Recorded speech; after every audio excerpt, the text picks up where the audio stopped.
اعوذ باللہ من الشیطان الرجیم بسم اللہ الرحمن الرحیم قال اللہ تعالیٰ عز وجل وَلَنَذِيقَنَّهُم مِّنَ الْعَذَابِ الْأَدْنَىٰ دُونَ الْعَذَابِ الْأَكْبَرِ لَعَلَّهُمْ يَرْجِعُونَ کہ دنیا کی زندگی میں ہم ان کو عذاب کے ہلکے کے چوکے لگاتے ہیں اس بڑے عذاب سے پہلے، تاکہ یہ ہماری طرف رجوع کریں اور پھر اللہ تعالیٰ نے اپنے عذاب کی شکلوں میں سے ایک شکل یہ بتائی ہے کہ ایک کو ہم طاقت کا دے کے دوسروں کے اوپر اس کو چڑھائی کرتے ہیں، ایک کے ذریعے دوسرے کو عذاب دلواتے ہیں۔ یہ اللہ کے عذاب کی قسموں میں سے ایک قسم ہے جو آج امت مسلمہ کے اوپر آ رہا ہے۔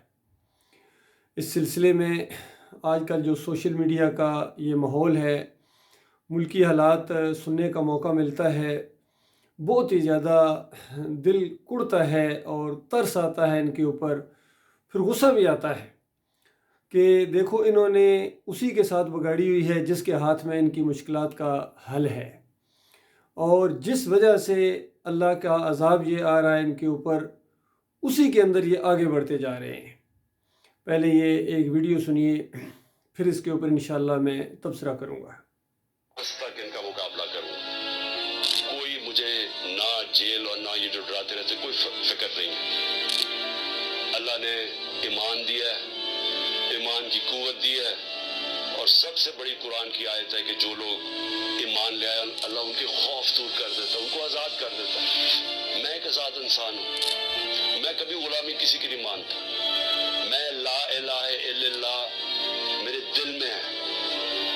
میں نے اللہ کے سامنے دعویٰ کیا ہوا کہ اللہ تیرے سوا کوئی خدا نہیں ہے، کوئی خوف کے بت کی میں پوجا کرتا نہیں، اور نہ آپ دیکھیے، عمران خان صاحب کہہ رہے ہیں کہ میں ایمان میں بہت مضبوط ہوں اور میرا اللہ پر ایمان ہے، اور میں لا الہ الا اللہ میرے دل میں ہے، اور میں یہ سمجھتا ہوں کہ اللہ کے علاوہ کوئی خدا نہیں ہے۔ بتاؤ اللہ کے بندو، اس پورے پاکستان میں کوئی ایک بندہ بھی کہتا ہے کہ اللہ کے علاوہ کوئی خدا ہے؟ یعنی کون سی آپ نئی بات قوم کو بتا رہے ہیں، یا کس ایمان کی آپ بات کرتے ہیں؟ آپ کے ایمان کے اوپر ہی سوالیہ نشان ہے، اور بار بار آپ کو سمجھایا جا رہا ہے کہ اتنی سادہ سی بات آپ کی سمجھ میں نہیں آتی ہے۔ لا الہ الا اللہ پڑھنے کے بعد اگر آپ کسی مزار کے سامنے جا کے سجدہ کرتے ہیں تو آپ کا لا الہ الا اللہ ختم ہو جاتا ہے۔ لا الہ الا اللہ پڑھنے کے بعد اگر آپ کسی سسٹم کے اندر آپ رہتے ہیں، اسلام کے سسٹم کے علاوہ، جس طرح یہ جمہوریت کا پورا سسٹم ہے، یہ مشرکانہ سسٹم ہے، اسلام کی ضد ہے، اگر آپ جمہوریت کو مانتے ہیں تو پھر اسلام کو نہیں مانتے ہیں، اور اسلام کو مانتے ہیں تو پھر جمہوریت کو انکار کرنا پڑے گا۔ تو اس پورے سسٹم کا ساتھ دینا، اسی کے ذریعے آگے بڑھنا، اقتدار حاصل کرنا، اور پھر کہنا کہ میں لا الہ الا اللہ کو مانتا ہوں، یہ دو متضاد چیزیں ہیں میرے پیارے بھائی۔ اور اس قوم کی سب سے بڑی بات یہی ہے، سب سے بڑا جرم یہ ہے کہ یہ کلمہ پڑھنے کے ساتھ ساتھ اللہ کے ساتھ شریک ٹھہراتے ہیں۔ قرآن کی یہ آیت آپ کے اوپر پوری طرح فٹ آتی ہے، پوری قوم کے اوپر، اور خاص کر جتنے یہ مسلمان ہر جگہ پائے جاتے ہیں۔ سورہ یوسف کی وَمَا يُؤْمِنُ أَكْثَرُهُم بِاللَّهِ إِلَّا وَهُمْ مُشْرِكُونَ۔ مالک فرماتا ہے کہ بے شمار ہے، اکثریت ہے جو ایمان کا دعویٰ کرتے ہیں، لا الہ الا اللہ محمد رسول اللہ پڑھتے ہیں، یہ ایمان کا دعویٰ ہوتا ہے۔ وہ ایمان کا دعویٰ کرنے کے باوجود ساتھ ساتھ إِلَّا وَهُمْ مُشْرِكُونَ کہ ساتھ ساتھ وہ شرک بھی کرتے ہیں، یعنی ہوتے مشرک ہیں۔ تو یہ بہت بڑی بات ہے۔ امام زامن بھی یہاں بندوانا، یا علی مدد کا پٹا بھی میں نے دیکھا ہے بندوایا، پھر آپ کے سٹیج سے نعرے بھی لگے ہیں، غیر اللہ کے نعرے لگے ہیں، نعرہ حیدری، یا علی مدد، نعرہ رسالت، یا رسول اللہ مدد۔ کہاں گیا آپ کا ایاک نعبد و ایاک نستعین؟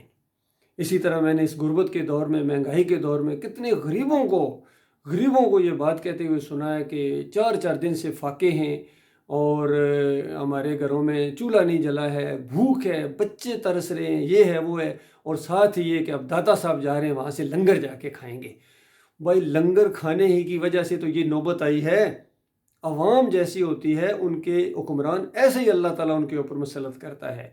یہ جو ہمارا پورا سسٹم ہے 75 سال کی زندگی کا، یہ تاریخ کا، کہ بد سے بدتر حکمران آتے چلے جا رہے ہیں، اس کی وجہ یہ ہے کہ پہلی اینٹ ایمان خالص کے اوپر نہیں رکھی گئی ہے، ٹیڑھی رکھی گئی ہے۔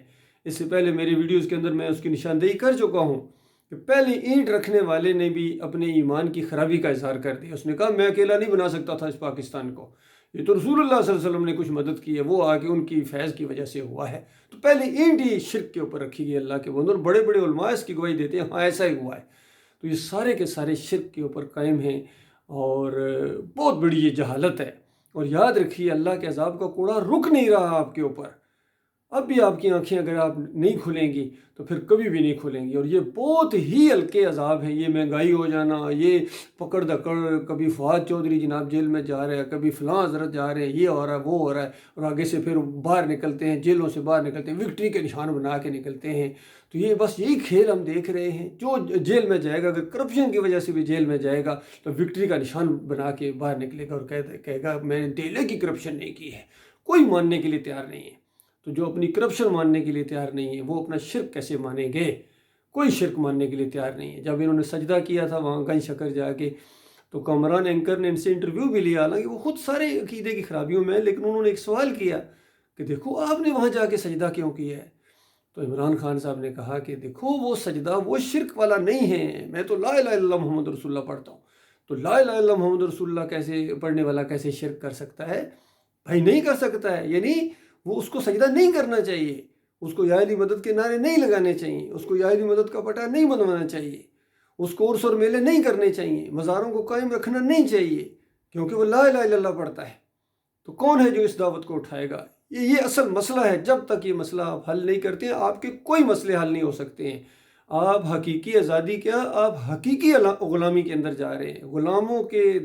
غلاموں کے اب غلام آگے بنتے چلے جائیں گے، کیونکہ اللہ تعالیٰ اوپر عرش پر بیٹھا ہوا تمہاری ساری حرکتیں دیکھ رہا ہے، اور تمہاری فراڈ کو بھی دیکھ رہا ہے، اور تمہاری اس فریب کاریوں کو بھی دیکھ رہا ہے۔ اپنی جان کے کیوں دشمن بن گئے ہو؟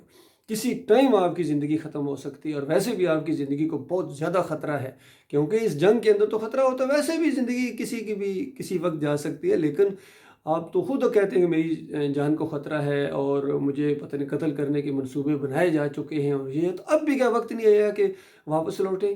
اس حالت میں اگر آپ کی موت آ گئی تو آپ کیا سمجھتے ہیں کہ جنت میں چلے جائیں گے؟ شرک کرنے کے بعد جنت میں بندہ نہیں جا سکتا ہے، چاہے کتنے زیادہ آپ ملک کے خیر خواہ ہوں، قوم کے خیر خواہ ہوں، جتنے مرضی ہیں، حالانکہ اس کے اوپر بھی کچھ سوالیہ نشان ہیں، لیکن بالفرض آپ واقعہ ہی پاکستان کے خیر خواہ ہیں، اس کو صحیح معنوں میں فلاحی ریاست بنانا چاہتے ہیں، تو اور اس کے بعد آپ خوشحالی لے آئیں گے، غریبوں کی خیر خواہ ہیں، لیکن اللہ کی خیر خواہی کون کرے گا بتائیے بھائی؟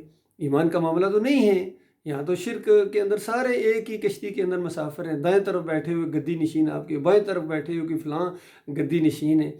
تو جب آپ ایمان عقیدے کی بات کریں کسی سٹیج پر تو آپ ذرا کہہ دینا کہ یا علی مدد کا نعرہ لگانا شرک ہے، یہ جمہوریت کا نظام مشرکانہ ہے، ذرا کہیں نا، یہ چادریں چڑھانا، عرس کرنا، میلے کرنا، یہ بت پرستی ہے، تو آپ خود آپ کے قریب جو کرسیوں پر بیٹھے ہیں وہ کرسی اٹھا کے ماریں گے آپ کو۔ تو یہ اس راستے میں اگر آپ اپنی جان لگائیں گے، آخری بال تک لڑیں گے، آخری سانس تک لڑیں گے، یہ اللہ کے راستے میں لڑنا ہوگا۔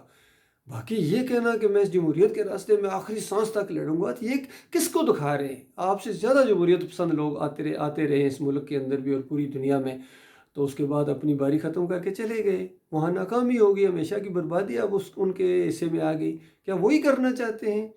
تو میں بار بار آپ کو سمجھا رہا ہوں، میں نے بلکہ ایک کتاب لکھی تھی دی یونیک سولوشن کے نام سے، وہ کتاب میں نے سارے ریلیونٹ سیکشنز کو بھیجی ہے، اور ایک ایسے ذریعے سے میں نے عمران خان صاحب تک بھی بھیجی ہے، اور ان کا فون مجھے آیا کہ میں نے عمران خان صاحب کے ہاتھ میں پکڑائی ہے۔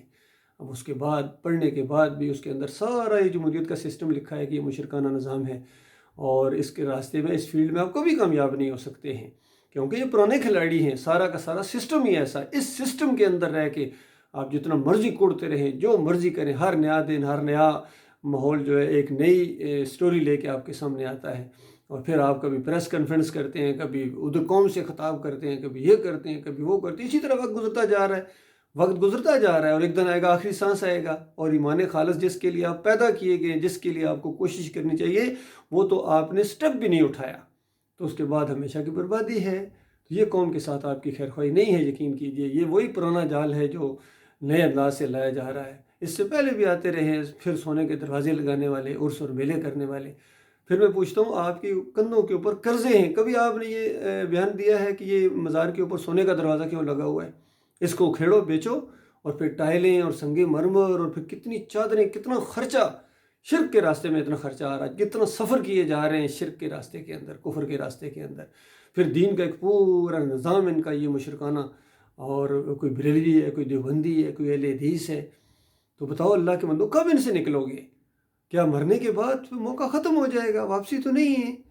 میں کوئی سیاسی لیڈر نہیں ہوں، یعنی سیاسی سے جمہوری لیڈر، اور نہ ہی میں کوئی مولوی ہوں، نہ ہی میں کوئی پیر ہوں، میں آپ کا بھائی ہوں۔ میں 7 پنجاب ریجمنٹ ہے میری، میں آرمی افسر ہوں الحمدللہ۔ اور یہ بات آپ کو اس لیے بتا رہا ہوں، سب کو یہی بات بتا رہا ہوں، گزشتہ 37 سال سے میں یہ چیز بتا رہا ہوں کہ دیکھو تباہی کے راستے کی طرف جا رہے ہو، جہنم منہ کھولے تمہارا انتظار کر رہی ہے۔ اور کب وہ وقت آئے گا کہ تم اللہ کی طرف پلٹو گے، اللہ کے دین کی طرف پلٹو گے۔ اب ہمارے آرمی چیف حافظ قرآن ہے، لیکن پہلے صفحے کا میں نے پہلے دن جب یہ اپوائنٹمنٹ ان کو ملی تھی، میں نے کہا آج ٹیسٹ ہے، ایاک نعبد و ایاک نستعین، پہلا صفحہ اس کے اوپر ذرا عمل کر کے دکھاؤ نا۔ قرآن تو یہ تعلیم دیتا ہے، اور آپ کے سامنے ہر چیز ہو رہی ہے، اللہ کی نافرمانیاں ہو رہی ہیں، خاص کر شرک کے ذریعے اللہ کو گالیاں دی جا رہی ہیں، اور آپ کی زبان نہیں کھلتی ہے اس کے خلاف۔ کہ اللہ نے آپ کو اقتدار اس لیے دیا تھا، آپ اگر دوبارہ آپ کو اقتدار مل جائے عمران خان صاحب، تو کیا آپ ان شرک کے اڈوں کو ختم کرنے کا کوئی ارادہ بھی رکھتے ہیں؟ ہرگز نہیں، بلکہ آپ تو پچھلی دفعہ کہا تھا کہ اس دفعہ میلاد پہلے سے زیادہ جوش و خراش کے ساتھ کیک کاٹا جائے گا۔ آپ کو معلوم ہے کہ یہ شرک ہے، غیر اللہ کی نظر و نیاز، چاہے 11ویں کی شکل میں ہو، چاہے کیک کی شکل میں ہو، چاہے 10 محرم کی یہ جو سبیل لگتی ہے، سبیلیں لگتی ہیں، اور وہاں حلیم گوٹی جاتی ہے۔ کوئی ہے جس کے اندر جرت یہ اس کے خلاف آواز اٹھائے کہ یہ شرک ہے، اللہ کا انکار ہے، قرآن کا انکار ہے، کلمے کا انکار ہے؟ تو یہ کہنا کہ ایمان میرے اندر ہے، وہ کون سا اندر ایمان ہے؟ یہ شرک بالکل واضح چیز ہوتی ہے۔ شرک اور توحید کے درمیان زمین اور آسمان کا فرق ہے، بالکل واضح ہے۔ ایمان، عقیدہ، توحید یہ پہلی چیز ہے، یہ اللہ کو پسند ہے، اللہ کی رحمت کو جوش میں دلاتی ہے۔ اور جو شرک ہے، اللہ کا غضب نازل ہوتا ہے اس کے اوپر، اللہ کی لعنت برستی ہے۔ تو یہ 75 سال تک یہ جو کچھ ہو رہا ہے، یہ کفر شرک کا ایک دور، اللہ کے بندو، یہ بت پرستی ہے، یہ مزار پرستی، قبر پرستی، جمہوریت پرستی، یہ بت پرستی ہے۔ جو کسی نے کہا نا کہ ان تازہ خداؤں میں بڑا سب سے وطن ہے، جو پیرہن اس کا ہے وہ مذہب کا کفن ہے۔ اس کا جو پیرہن ہے، اس کا جو اڑنا بچھونا ہے، یہ دین اسلام کا کفن ہے۔ دین اسلام آئے گا تو یہ ختم ہوگا، یہ ہوگا تو دین اسلام نہیں ہے۔ اس لیے کس کو دھوکہ دے رہے ہو؟ قوم کو صحیح رہنمائی کرو، بالکل۔ قوم کی یوتھ ویسے بھی آپ کے ساتھ ایک اکثریت ہے، جب اکثریت ہے آپ ایمان عقیدے کی دعوت لے کر اٹھیں، اور اس سارے کسی کی پرواہ نہ کریں۔ یہ کرپشن جو مذہبی کرپشن ہوئی ہے اس اللہ کے ساتھ، ایمان کے ساتھ، توحید کے ساتھ، اس کی آپ کو کوئی پرواہ نہیں ہے۔ وہ معاملہ سیدھا کرو، یہ سارے مسائل آپ کی چٹکیوں میں حل نہ ہو جائے تو مجھے کہنا۔ یہ قرضے آپ کے کوئی مسئلہ ہی نہیں ہے، چند گھنٹوں، چند منٹوں اور چند دنوں میں یہ آپ کے قرضے بالکل زیرو پر آ جائیں گے۔ تم اللہ کے اوپر ایمان تو لاؤ۔ اللہ تعالیٰ پوری کائنات کا مالک ہے، وہ خزانوں کا مالک ہے، وہ تو اس نے تو اعلان کیا ہے وَأَنْتُمْ لَا تَعْلَمُونَ إِن كُنتُم مُؤْمِنِينَ، کہ تمہارا سر بلند رہے گا اگر تم مومن بن جاؤ۔ تو مومن بننے کے لیے تیار نہیں ہو۔ کہیں مالک فرماتا ہے لَفَتَحْنَا عَلَيْهِمْ بَرَكَاتٍ مِّنَ السَّمَاءِ وَالْأَرْضِ، کہ اگر یہ بستیوں والے ایمان لاتے، تقویٰ کی روش اختیار کرتے، میرے سے ڈرتے۔ یہ تو مزاروں سے ڈرنے والے، یہ تو چوریاں چڑھانے والے، دیگیں چڑھانے والے، عرس اور میلے کرنے والے، پیروں کی پنڈلیاں دبانے والے لوگ ہیں، یہ اللہ پر ایمان کب لائیں گے؟ اور مالک فرماتا ہے اگر یہ کرتے، میرے اوپر ایمان لاتے، میرے اوپر اعتماد کرتے، لَفَتَحْنَا عَلَيْهِمْ بَرَكَاتٍ مِّنَ السَّمَاءِ وَالْأَرْضِ، میں زمین اور آسمان کی برکتوں کے پرنالے ان کے اوپر کھول دیتا۔ کہ اللہ کے یہ وعدے صرف تسلی دینے کے لیے ہیں؟ اور اللہ پر ایمان تو لاؤ، اللہ کی مانو، توحید مانو، اور یہ بتوں کو گراؤ۔ یہ مزار پرستی، یہ بت پرستی ہے۔ جب تک یہ مزار نہیں گراؤ گے، جب تک پیروں اور ان مولویوں اور فرقہ بندی کا کرش نہیں کرو گے، ان کی بنیادوں نہیں اکھوڑو گے، اللہ کی رحمت کا ایک ذرہ بھی آپ کے حصے میں نہیں آ سکتا۔ نہ آپ کی نمازیں قبول ہیں، نہ آپ کے روزے قبول ہیں، نہ آپ کا عمرہ اور حج قبول ہے۔ بالکل کوئی عمل اللہ کی طرف سے آپ کے اوپر نہیں ہے۔ قوم کے لوگوں سن لو میرے پاکستانیوں، اور جہاں جہاں تک یہ آواز پہنچے مسلمانوں، آج کوئی جماعت ایسی نہیں ہے، کوئی ملک ایسا نہیں ہے جس میں دین بالکل 100% ایمان عقیدہ خالص ہو۔ لہٰذا اس کی طرف کچھ توجہ دو، یہ مسئلہ ہے، اصل مسئلہ ہے۔ یہ مانو گے تمہاری جان جہنم کی آگ سے بچے گی، نہیں مانو گے تو جہنم منہ کھولے تمہارا انتظار کر رہی ہے۔ اللہ کے بندو، یہ کلمہ یہ ہے لا الہ الا اللہ محمد رسول اللہ، یہ نہیں کہ کلمہ اللہ کے علاوہ کوئی خدا نہیں. کون کہتا ہے اللہ کے علاوہ کوئی خدا ہے؟ کہو اللہ کے علاوہ کوئی داتا نہیں، باٹی والا داتا نہیں ہے. اللہ کے علاوہ کوئی مشکل کشا نہیں، علی رضی اللہ عنہ مشکل کشا نہیں ہے. ذرا کہو نا یہ بات، پھر آپ کو پتہ چلے گا کلمے کا مطلب کیا ہے. میرے دل میں کلمہ ہے، اس کا ذرا اظہار کرو. اللہ کے علاوہ کوئی الہ نہیں، کوئی نظر و نیاز کے لائق نہیں. نہ 11ویں چلے گی، نہ 12ویں چلے گی، نہ 10 محرم کی سبیل چلے گی. گھوڑے کی پوجا نہیں ہوگی اس ملک کے اندر، کیونکہ پاکستان ہے. پاکستان کا مطلب کیا؟ لا الہ الا اللہ. ہم نے اس وجہ سے یہ لیا تھا، اللہ کے علاوہ کوئی معبود نہیں ہے. یہاں کسی کی نہیں پوجا ہوگی، کوئی فرقہ بندی نہیں ہوگی، کوئی جمہوری نظام نہیں ہوگا. کیوں؟ لا الہ الا اللہ. ذرا اس کی تشریح کرو نا، پھر آپ کو پتہ چلے گا کہ مکہ میں وہ کھلبلی کیوں مچی تھی. نبی علیہ السلام نے اس کلمے کو بلند کیا تھا. ہجرت کرنا پڑی تھی، ماریں کھائیں تھی، اپنوں نے دیس نکالا دیا تھا. اور لیکن انہوں نے کہا کہ میں آخری سانس تک لڑوں گا. ایک ہاتھ پر چاند رکھ دو، ایک پر سورج رکھ دو، میرے سے یہ امید نہ رکھنا یا یہ دین غلبہ پکڑے گا یا میری جان جائے گی. تو یہ ہے اصل راستہ. تو اس کے بعد پھر مدینہ ریاست بنی تھی. ایسے نہیں کچکول میں یہ رکھ کے ریاست نہیں دے دی گئی تھی. باقی یہ کہنا کہ میں موت سے نہیں ڈرتا ہوں، اس طرح ہر کوئی کہتا ہے موت سے میں نہیں ڈرتا ہوں، موت صرف اللہ کے ہاتھ میں ہے. بھائی یہ تو اللہ ہی کے ہاتھ میں، کون کہتا ہے کسی اور کے ہاتھ میں؟ تو وہ آخری لمحہ آ گیا اور ایمان آپ نے خالص نہ کیا، اللہ کی طرف نہ پلٹے، تو پھر اس کے بعد پتہ ہے کیا ہے ٹھکانا؟ بڑا خوفناک ٹھکانا ہے. یقین کیجئے پچھتاؤ گے. میرے بھائیوں میں سب کو یہ بات کہہ رہا ہوں، جتنے یہ سیاسی لیڈر ہیں سب کے لیے یہی پیغام ہے. جتنے یہ مذہبی لوگ آئے ہوئے ہیں سیاست کے اندر، فضل الرحمان اور سارے جتنے ہیں، سب کو میں توجہ دلا رہا ہوں، کیونکہ سب کے عقیدے کے اندر خرابی ہے. کوئی ایک بھی ایسا نہیں ہے جو ایمان خالص کے ساتھ ہو. یا جتنے یہ فرقے ہیں، مسلک ہیں، کوئی مسلک ایسا نہیں ہے، چاہے جماعت اسلامی ہو، تنظیم اسلامی ہو، سب کے عقیدے کے اندر کہیں نہ کہیں شرک موجود ہے. یہ باتیں میں خیر خواہی کے طور پر کہہ رہا ہوں، صحیح معنوں میں ہمدردیت، ترس آتا مجھے آپ کے اوپر. یقین کیجیے اللہ تعالیٰ آپ کو غور و فکر کرنے کی توفیق عطا فرمائے.